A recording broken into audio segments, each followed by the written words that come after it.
kulite kaya babi. Kok krasana. Tanurunga kuwi ndedel saka pandhelikam.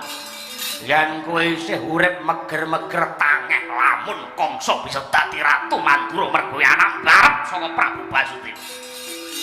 Mula menaku Lestari Widodo mbedhingkrang sila tumpang dadi ratu Mandura.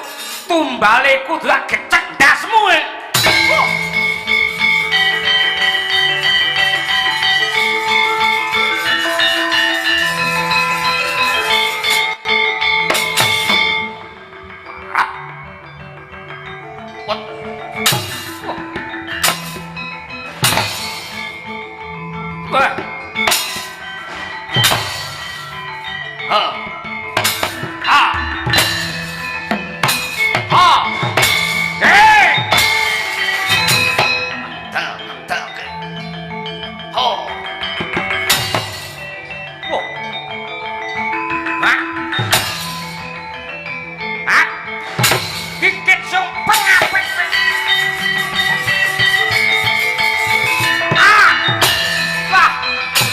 Kabare panuwun kula dhumateng Rama Prabu Basudewa sampun dipun pinangkani tegesipun dinten menika tempu ing damel adu jago menungso. Saking kraton Mandura sampun pikantuk jago rawa dereng Paman. Nun inggih. Kula kelampahan milih sawung nun sewu ingkang ngadeg ngayer-ayer wonten wingking kula mriki. Jago kula saking kasepuhan. Naminipun sinten? Naminipun pun Bratasena. Lare pundi? Saking Gunung Saptawarga nggih. Paman Surati Mantra wonten rawuh. Niku calon mungsuh sampean. Wah, bocah gunung, bocah desa esa-esa.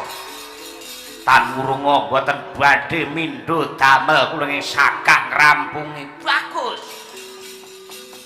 Paman Grasena wonten dawuh. Nuwun sewu supaya saya rame, supaya saya regeng, supaya saya gumyak. Jagone men saya grengseng niki kudu nganggo totoan. Lho. Nyuwun pangapunten nggih. Dawuhipun ingkang Rama boten dipun keparengaken ngabotowan karana menika larangan tumraping agami miwah negari. Ah, boten saged. Niki mangke boten rame, boten gayeng yen boten ngangge totoan. Mila sampeyan minangka wakilipun Kanjeng Rama kedah diadaki tumrap lelampahan menika. Nanging menika mangking glandang carang saking pucuk menapa trep ing ngatasé para senton negari Atmajaning Ratu. Parandene malah miwiti ngurupaken dumateng gendhe kanistan ingkang wujudipun ngabotoan menika. Ah, mboten sagrebuk kautaman to mriki. Sing baku gayeng, sing baku rame. Mboten perlu geden-gedenan. Totoan wiwit saka sing cilik-cilikan rumiyin. Sak yuta pripun? Mosok sampean adine ratu Sentana Praja ora nggawa dhuwit sak yuta. Menawi namung setunggal yuta kemawon kula nderek. Lah rak ngaten, sae menika. Ning atase penggedhe kok totoan mung sayuta niki mangke disorak tiyang kathah, diunggahke melih 10 yuta. Kok saya mindak ngoten kados pundi? 10 yuta mokal menawi paduka mboten kersa diadaki tegese paduka mboten gagah. Inggih menawi 10 yuta kula wani. Lah rak ngaten diunggahke meneh 100 yuta. Iye Bratasena. Wani yo. Tak toane nyawaku. Totoane 100 yuta wani yo. Sanguku mung 20. Ah wis ora. Aku mengko sing saguh ngrampungake lelakon iki. Ya yen pancen wis madhep mantep aku yo bakal manut. Nggih, ngger yen tetelo kados mekaten kula namung badhe tutmuri. Lah rak ngaten. Diunggahke melih 1 miliar. Waniyo. Aku iso ngukur kekuatanku. Waniyo. yen ora gelem aku malah mulih. Inggih menawi setunggal miliar kula namung nderek. Nah, diunggahke melih 1 triliun. Inggih kula mangking sagah dadaki. Nah, praon. Inggih kula namung badhe manut dipentok munggah pisan bur manuk. Bur manuk niku tegesipun bur manuk upaminipun jago kula Paman Surati Mantra ingkang kalah. Mangke Kadipaten Sengkapura kula tambahi gulu kula badhe kula aturaken dhumateng Rama Prabu Basudewa ning kosok wangsulipun. Menawi ngantos Bratasena sing kasor, Rama Prabu Basudewa kudu lunga ngadeg ora kena nggawa bondo. Tegesipun Kraton Mandura dados wewenange Kangsa Dewa niku bur manuk. Caca mentap lir kinetap supaya sinipi caca pangmawinga-winga wengis netra kocak ngundar handir ing kriwikan dados grojogan perkara sepele dadi gawe jebul lerekipun anggen paduka ngawontenaken adu jago menika kados mekaten to nggih. Ah mboten sangrebak bat niku. Niki sing ngenteni pun tiyang kathah alun-alun wis kebak menungso kepengin nonton trajange Surati Mantra kalian Bratasena. Adu jago diwiwiti liyane jago mudhun saka panggung.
Kumambang katonku mawang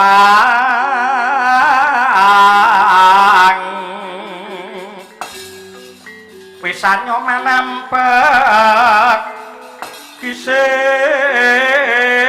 manaut sigra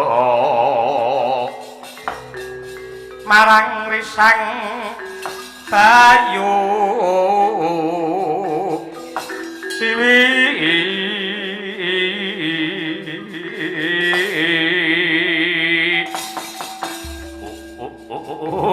ladala wong gagah bener jenengmu Bratasena dasar para nyata Bratasena ya Bimasena. Waduh, cah desa jenenge loro. Ya Werkudara. Wah, malah 3. Aryasena. Wah, 4. Gondawastratmaja 5. Kowe sapa? 6. Bosok kupingmu. Kowe sapa? Wah, takon karo aku to. Yo. genah patih saka ing Sengkapura jenengku Surati Mantra. Oh, Surati Mantra kowe. Ya. Kowe yen kena tak peringgake kanthi becik kowe mulya munggah gunung meneh. Merga tan wurunga kengko kowe bakal dadi pengewan-ewan dadi korban tumrap lelakon iki Bratasena. Kowe minggata kowe njaluk sangu dhuwit pira wenehe waton aja melu celeng boloten kebolatengen. Wis dadi sumpahe Bratasena. Bumi iki kelairane ibuku. Aku wajib melu ngayomi. Yen kowe ora minggat saandamu kabeh. Aja takon dosana buta tak gateng sirahe. Wah, sugih kendel Bondowani. Apa abamu? Tebak Kang Saranru hilang nyawamu,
Penemban. Apa kok celuk-celuk iki? Wah, angger kongso suwi mboten metu jenengan. Nggih, Mbah Prawira. Pripun? Kula pun menehi dhuwit kalih jenengan pinten-pinten puluh yuta. Sampeyan paranormal kula, sampeyan dukun kula. Nuwun sewu yen nganti jago kula Paman Surati Mantra kalah, sampeyan sing kula pateni dhisik dhewe. Beres. Bonto, jago sampeyan waton dicekel kalih Mbah Prawira, mesti akeh menangi. Aja kok mung jago perang, nuwun sewu. Wong nyalonke lurah angger dicekel Mbah Prawira, akeh radadine. Ora dadi malah mboten akeh dadine. Sampeyan golek dina jemuah kliwon ngeten iki pun bener. Merga hitungane dina pasaran niku yen dijumlah disuda niku tibane enten 6. 6 niku mapan wonten kemenangan paduka angger kongso. Kok saged mangitung to 6 nggih. 6 siji menang, loro kalah, telu menang, papat kalah, 5 menang 6 menang menang menang ngomong nggih menang pun to terweling kula nuwun sewu niki sakjroning perang tawadu jago niki lak wanci srengenge jedul wancine awan men sampeyan entuk kekuatane saka Sang Hyang Surya kula suwun sampeyan nuwun sewu yen pas pipis ampun nganti madhep ngetan mergo jedule srengenge niku saka etan kula boten angsal yen toyan utawi pipis madhep ngetan niku sirikan kula wau ngertos sampeyan nguyuh madhep ngetan ambak madhep ngetan ning kula ungkek ngalor wau niku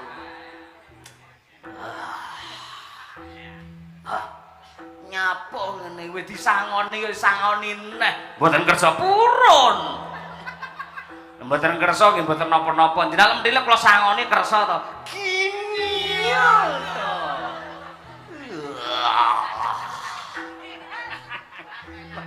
wis pirang-pirang tahun ndak metu lho acang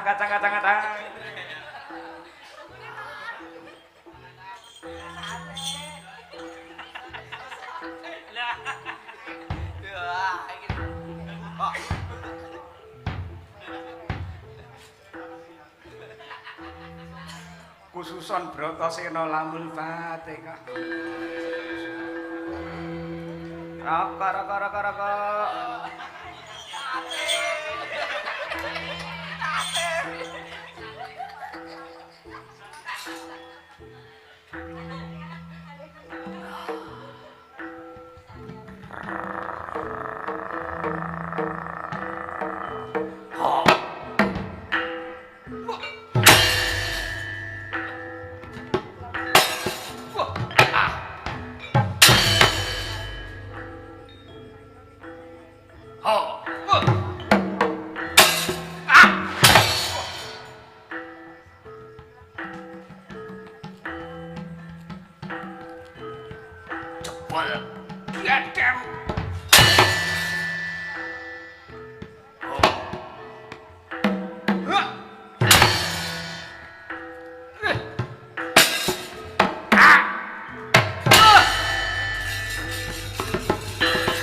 Bratasena iki tataning negara aja nganti kalah nasibe wong sak negara iku mantung ana ing tanganmu Bratasena sing tak gadang-gadang tak jago-jago ya mung kowe Bratasena aja nganti kalah yen nganti kalah wong sak negara bakal rekoso mergo kamurkane Kangsa Dewa mula kang mangkono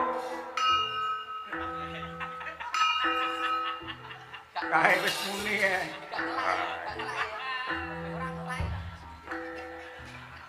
sing nyimping wong Jawa Timur ora roh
sabun.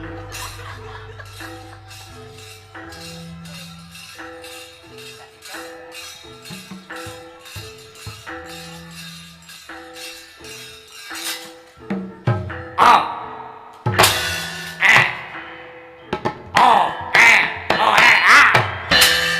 Wah. Idian. Ah. Wah. Wah. Ah. Wait. Wah. Ada yang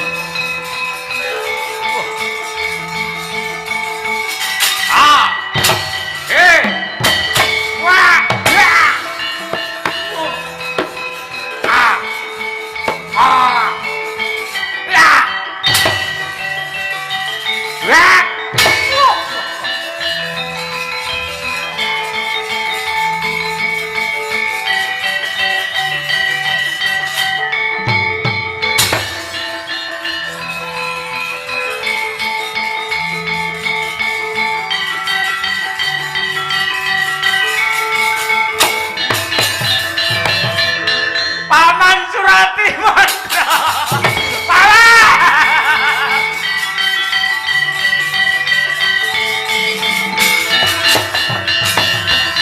Babar pisan mboten duga ngono. Paduka prapteng pralaya mung saged biaring kilat kalah karo bocah desa Bratasena. Ora. Aku ora iso nampa lakon iki. Jagone mundur botohe maju tandinga nebas swara kangsa iki.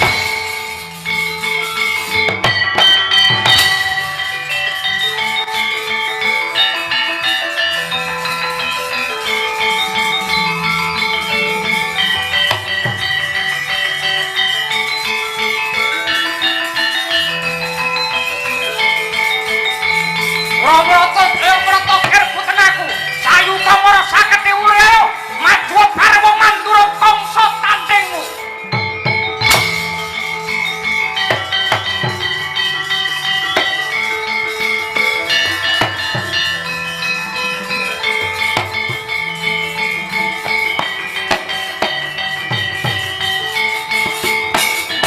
Sampeyan kaya wong jala rebutan kaya menjangan mati ora bakal gigrek mulungku salpo.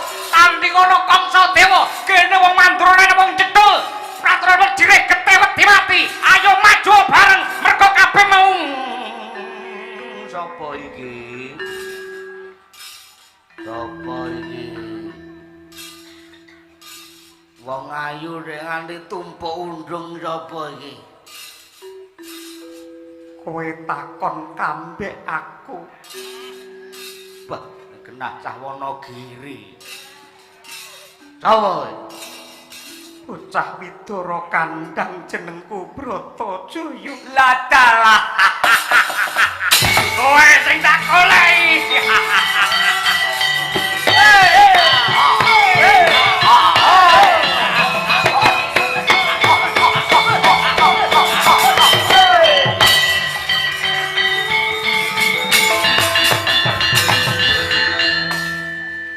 Bareng ngerti jenengku kok njur mbanyaki kaya wong mendem. Kowe sapa? Dewana kowe. Aku Adipati Sengkapura Kangsa, calon Ratu Mandura. Blaka suta blak kotang terus terang aku wis suwe anggenku edan kepayang ngengleng bingkleng anglelamong anggenku gandrung kanyunyun karo kowe Bratajaya. Ndak rewangi nak arakake adu jago ana alun-alun pamrih men kowe jedul saka pandhelikamu. Gelem kowe dadi bojoku wong ayu. Bojo ki apa? Lho, bojo ki tegese antarane lanang lan wadon sing padha-padha duwe rasa tresna banjur urip bebrayan. Anut daring weda suci lan pangestune pine sepuh banjur nurunake anak kuwi jenenge bojo. Aku sih urung seneng duwe bojo. Wong aku isih cilik kok. Aku isih seneng dolanan karo kancaku neng wedi-wedi. Ana wedi banjur tak unduk-unduk kaya gunung bar kuwi tak sikut tak dekok bar tak dekok terus tak uyuwi. Bar tak uyuwi terus tak bunderke nggih mbalang kancaku. Bocah wis semono gerane iso dolanan uyuh iki piye? Iki genah kancane Buwarni burung mau iki mesti. Kowe arep ngopo? Ayo dadi bojoku calon iki dadi ibune wong sak negara Mandura. Kowe manut to, ya. Kowe yen gelem ladeni kelawan Kangsa Dewa ora bakal tiba ning Padasuri ning tiba ning kasur babut ing kebak kamulyan. Mula kang mangkono Bratajaya ana paribasan lho nyandi. Nyandi, Bratajaya.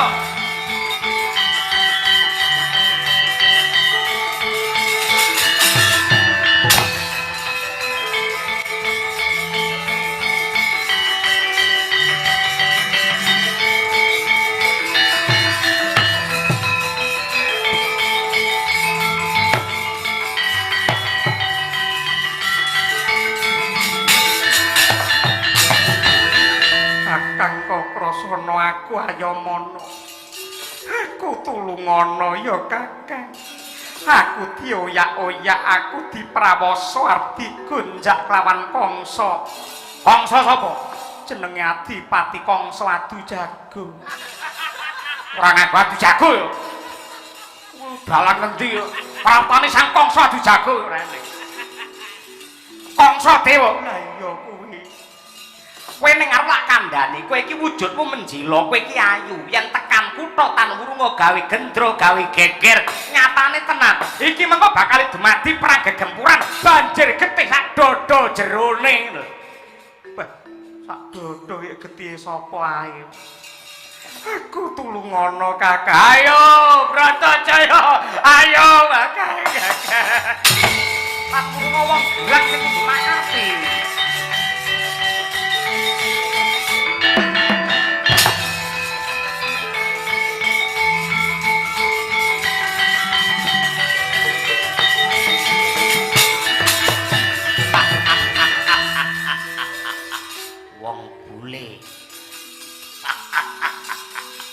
Kulite kaya babi. Kagrasana. Tanurunga kuwi ndedel saka pandhelikmu. Yen kowe isih urip meger-meger tangeh lamun Kangsa bisa dadi ratu Mandura mergo anak mlarep saka Prabu Basudewa. Mula menaku Lestari Widodong bedhingkrang sila tumpang dadi ratu Mandura. Tumbale kudu gecek ndasmu.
Samara pamoring suksma sinuk semaya winaya ing sepi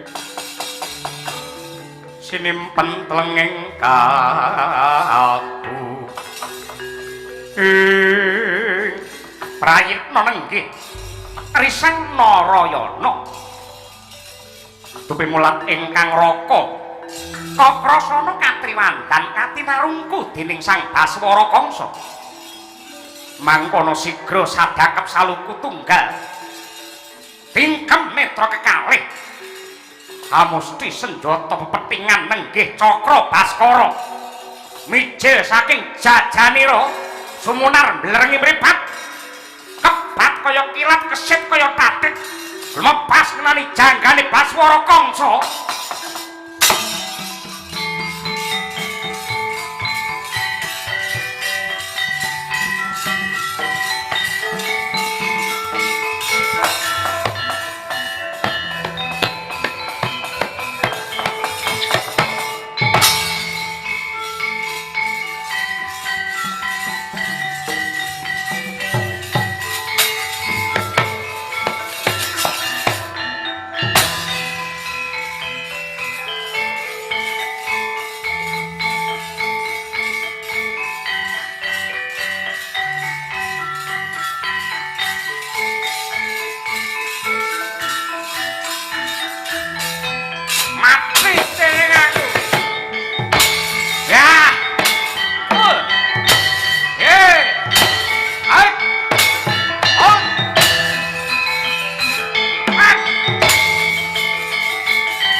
dieng-dieng lunga pasar dieng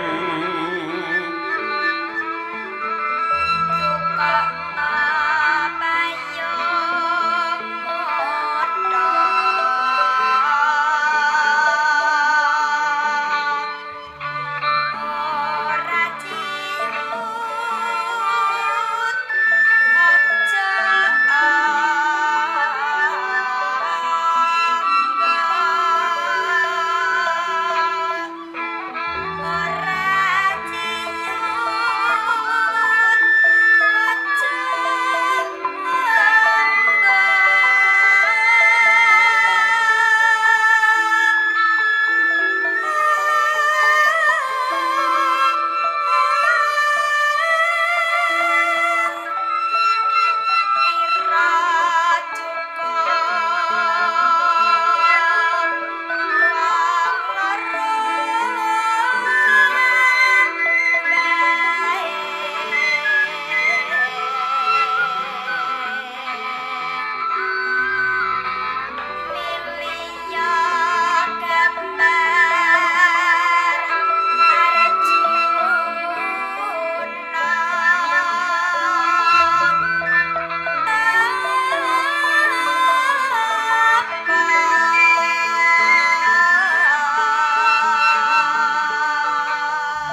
Puji syukur kunjuk ana kemuraning Hyang Agung.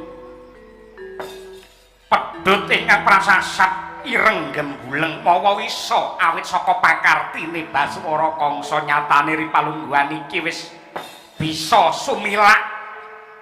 Ya iki ingkang sinebut sumilak ing Pedhut Mandura. Utawa kena diarani mutiara kasaputing lebu.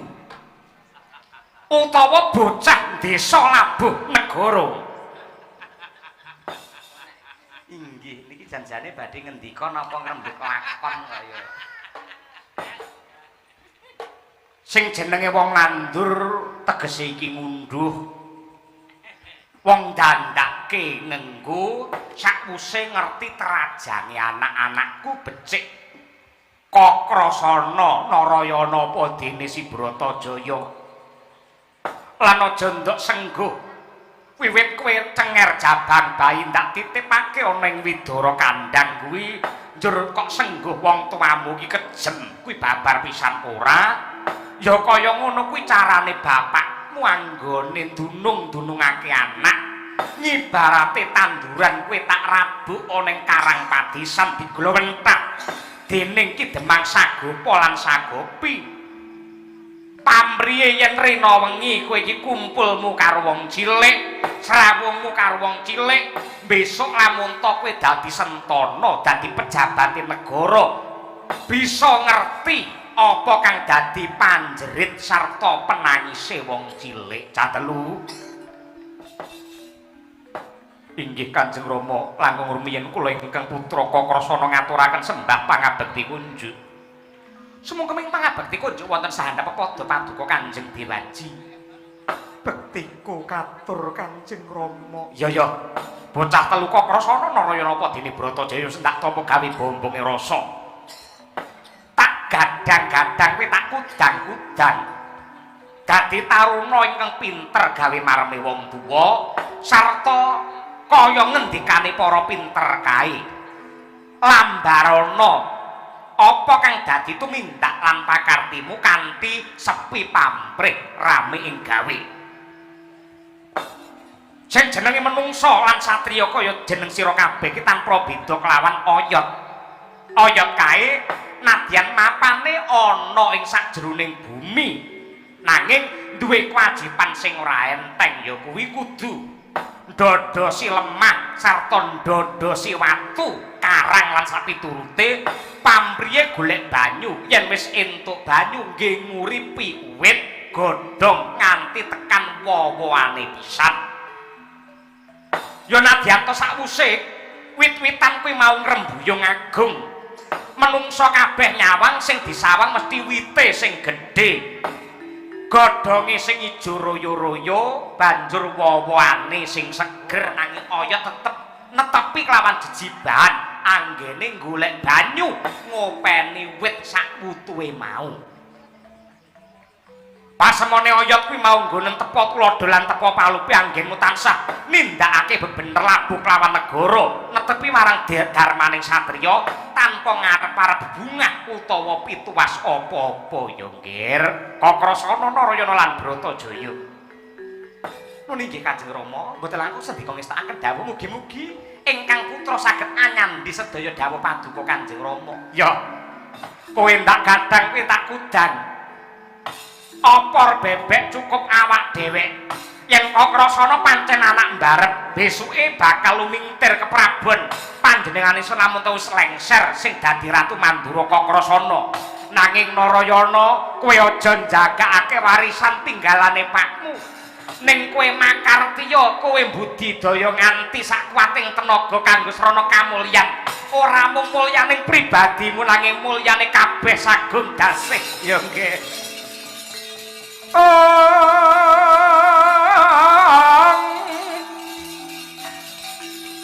Pametaring masitaning ati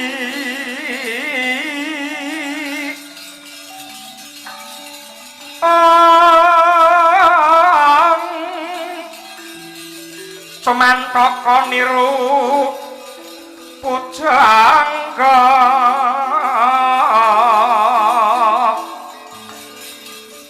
muda ing batine marma kedah kinunggung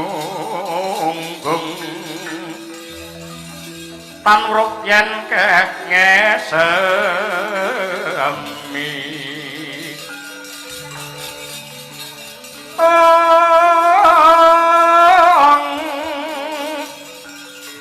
hamaksa hang rumpaka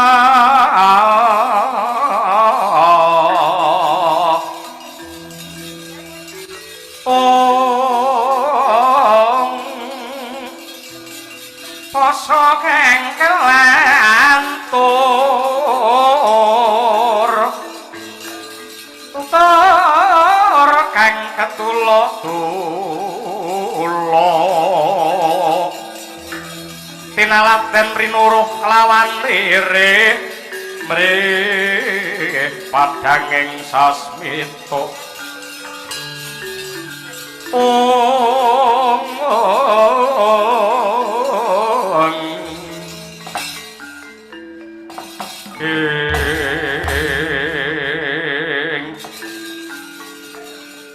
Eco ngene mbawacon Sang Prabu Basudewa ngene nyuntak rasa kapeng kalian para putra ketiga nalika semana geger Pasiban Jawa Dewa Tunglarot saking gegana Sang Hyang Narada petrek-petrek amrepeki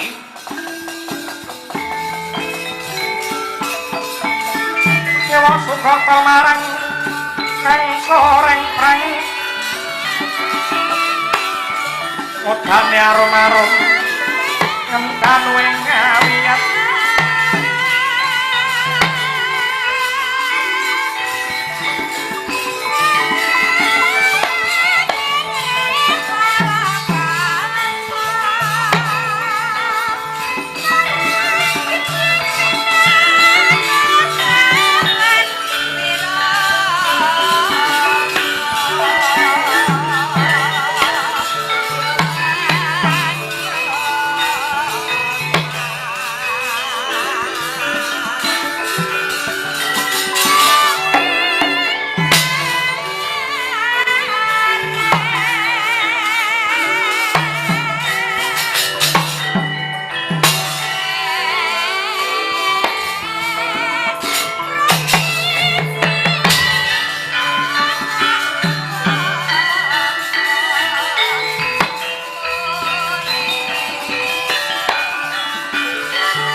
Kadi karunaning kaswase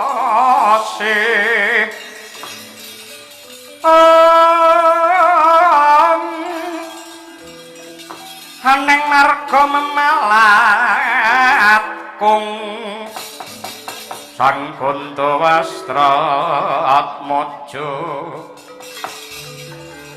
leng-leng laluangmu labdi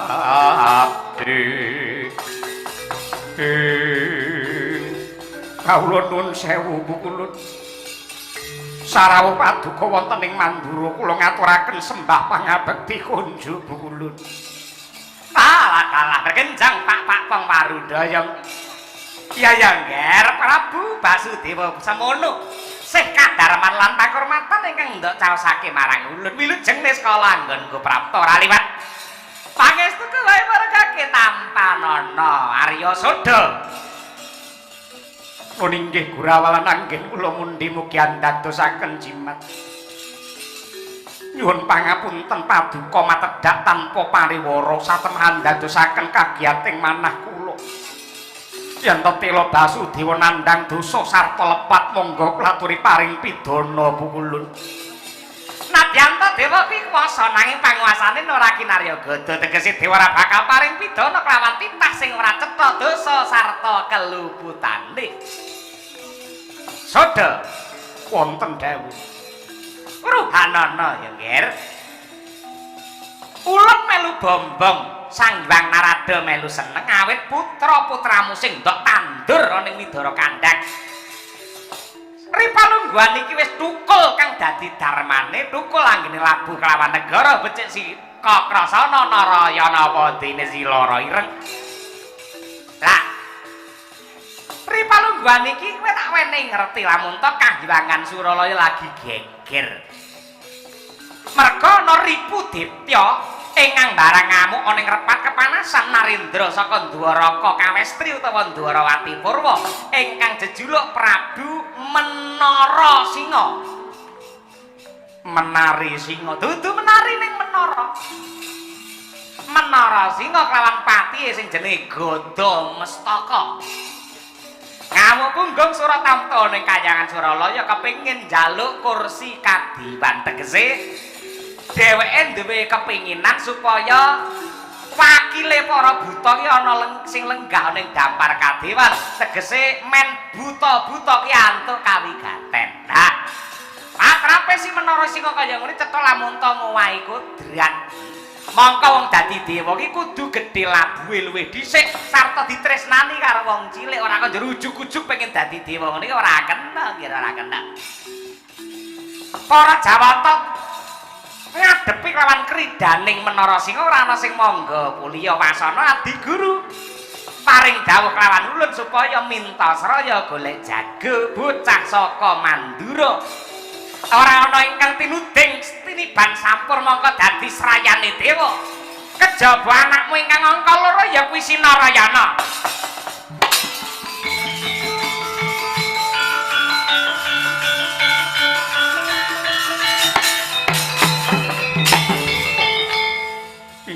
Ulun yektosipun bingah manah kula kadi kejugrukan Wukir Sari kablabaran Samudra Madu dene nampi pakurmatan ingkang agung kadi mekaten saking para Jawata. Nanging anak kula Punarayana menika bebasan namung saudon saurupan menapa kinten-kinten boten badhe nguciwani para Jawata ing Suralaya Bukulun. Nah, dewa nuding jago wis mawa pitung ingkang genep. Wis diliteliti kanthi permati disaring nganti lembut. Mung nggih mung Sinarayana iki sing bisa ngentasi gawe kuwi kodrate pancen kaya ngono kuwi merga pancen ngibarate wong lelungan sing duwe sangu kuwi ya Narayana. Piye nggih Narayana? Kon iki gandeng kula purnasi bilih gesang kula menika dipun titahaken dening para Jawata tartamtu. Gandeng 1000 nugraha ing sampun dipun tedhakaken dumateng kula tartamtu sedaya dawuhipun para Jawata badhe kula endahaken kula badhe tuturi larak ngono. Yen pancen kaya mangkono Ripalungguhan iki aja wedi kangelan rene ya bareng sak laku ulun munggahna kahyangan. Muga-muga kanthi kowe munggah kahyangan dadi jagone dewa bisa dadi srana colok pepadang tumraping Suralaya. Lho.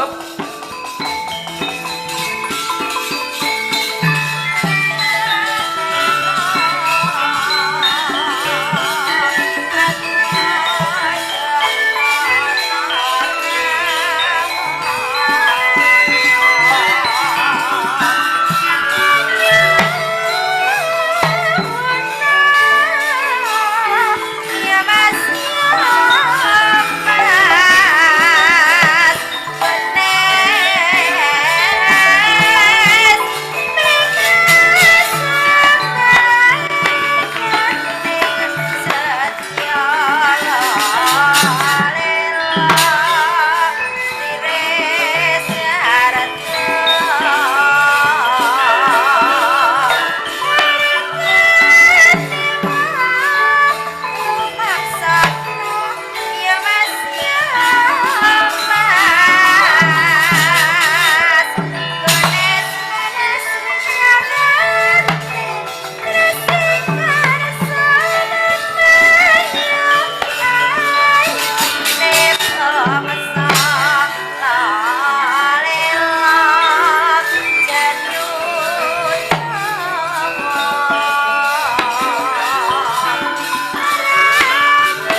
para Sang Arjuna wis munira kamanungsan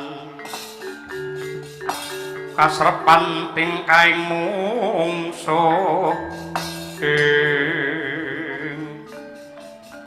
adiku panengah Pandhawa Permadi inggih Kakang Mas kula ingkang sowan sembah kula kunjung wis ndak tampa ora liwat pangestuku mara gage tampanana inggih Gurawal nanggen kula mundi mugi andadosaken jimat sumengko pangawak Bajra Sigra kang mawa gita mrepeki kelawan pun Kakang ana ing Mandura ana parigawe apa inggih yektosipun waleh-waleh menapa ingkang sepisan kula nderek mangayu bagya kridanipun Kakang Mas Narayana ingkang kuwawi ambirat sukertaning Mandura sirnanipun Baswara Kangsa. Ya terus ingkang angka kalih kula badhe pinanggih ketemu kelawan aku sanes karo Kakang Kakrasana Didi Udawa bukan sapa inggih Mrung Sembadra ingkang dados jampi kangening manah kula sapa Sembadra Sembadra kuwi alias Bratajaya cah enom saiki lek jujur nek kaya ngono Bratajaya apa Kakang kowe lek omong aja kaya luwe ngono lho wis kopen kaya ngene Bratajaya apa Kakang goleki lho sapa lho mosok pangkling karo piyai sing gantenge kliwat ukur sing ana pengarepamu kelingan to sapa kelingan sapa Sarmadi kowe iki nglindir ora Permadi iya Dik Permadi padha becik ketitik ala ketara ya Di kowe iki tak kruwes lambemu lho ora inggih Kakang Mbok Bratajaya inggih ana apa kowe goleki aku sing sopan lho jagungan ning mburi lho maju maju iya maju iya lho hakal liwat wani iya oh bali iya kono tutuk-tutukno ngono Kakang Narayana piye kula nyuwun senjata pitulungan mangtumbas rokok tengawi nundung ya iya upama aku lunga kowe lah ya seneng to iya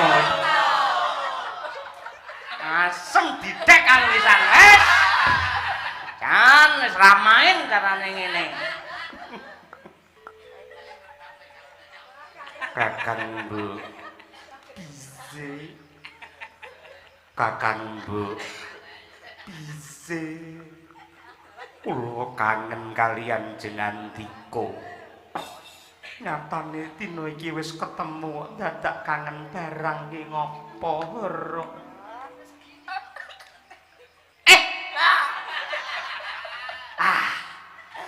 layak mudhun saka Gunung Kemukus saka Gunung Saptawarga le mlaku dijangkak-jangkau sepisan dadi ketemu karo cakil barang diliwati jebul arep petuk karo tok anggruk ngene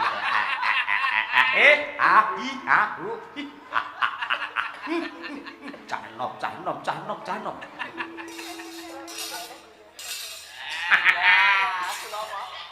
ora metu. Akhire sing entuk ya iki tenan nadyan bendina ngeterke ngangge terios. Randene kalang ganteng ya sing ngono mangga.